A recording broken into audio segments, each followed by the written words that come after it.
سلام، ساعت 4 صبح و خستگی یه زیاد با آدم اجازه نمیده که آدم صبح سر حال بیدار بشه.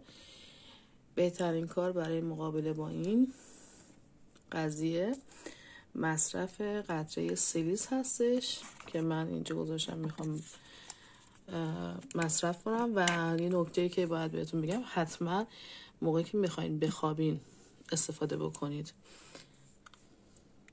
ای وای، اینم تموم شده، ولی خدا رو شکر میکنم که من اینجا یک بانک محصولی خفن از قطره و پودر کلاژن و پودر برای کبد چرب دارم و خیالم راحته که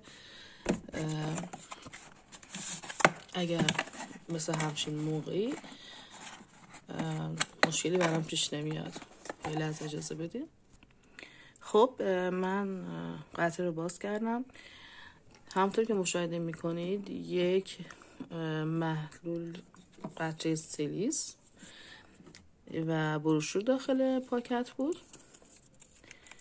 و الان من 5 قطره مصرف میکنم.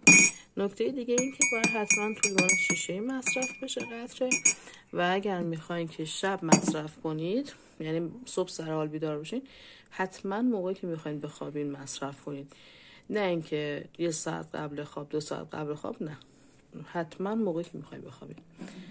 فعلا خدا نگهدار.